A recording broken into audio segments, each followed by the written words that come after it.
There's a little bit of deja vu there for both Elise and I, having been up there about 3 years ago when I was selling that property. So hopefully it'll all go very well for the Veaches, and the owners will have a great sold result in the next couple of weeks. For those of you who are just joining us, with me still in the studio is IT Manager Marcus Simtome. Marcus, good to have you back. A question and a very appropriate one with you here from Jess Walker. She says she's currently looking to buy a home and wanted to know what property apps would be most useful to help her find the perfect property. Absolutely. Look, there are a lot around at the moment. There's one perfect one. Yeah, well, there's one perfect one, of course, but you know, we must say that's the Toop application. So absolutely, have to have that one. Yeah. But certainly, there's a lot of other. You know, the portals themselves have got them. So you've got your realestate.com.au. Great app. Certainly, you know, covers a lot of things. Domain as well.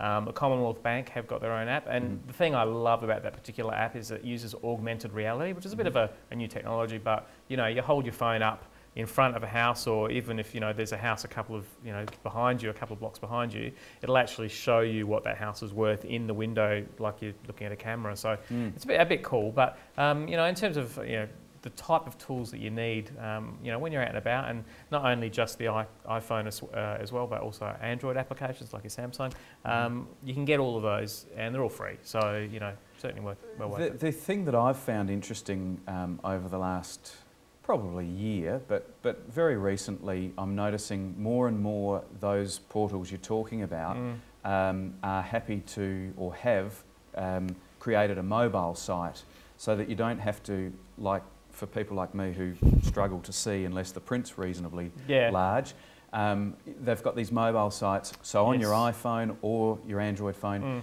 you can actually read and see what's going on without having to stretch screens and absolutely. Yeah, they've certainly made them a lot easier and a lot more specific for those types of screens, because they're obviously small.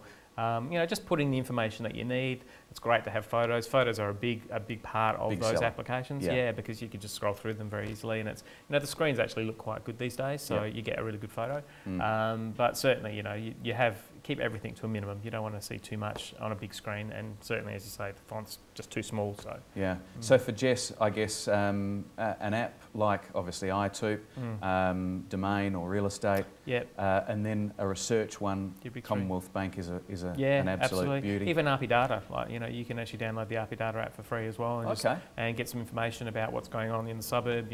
Sort of prices. So certainly might be something else that you might be interested in doing as well. And of course, then moving on from there, if you want to spend some money, you can get all sorts of reports from the likes of RP Data and various different people along the way. Yeah, absolutely. Hey Marcus, great to have you in, and really good to talk. I have no doubt that we'll be speaking again soon, because there's lots of exciting stuff happening. Absolutely. And now we're going to go and have a look at some of our hot properties.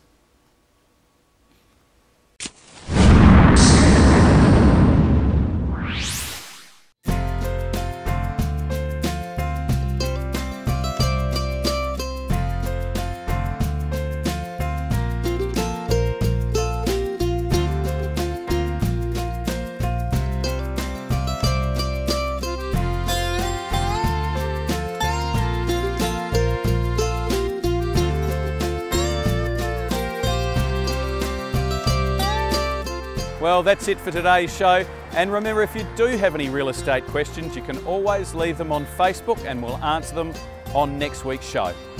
Also, next week we'll be showcasing a variety of SA's finest homes, from riverside retreats to renovated masterpieces. You don't want to miss that. Plus, we'll have all the highlights from the RESA Awards. So we'll see you next week on Wednesday at 1 PM. And now for some more of our hot properties.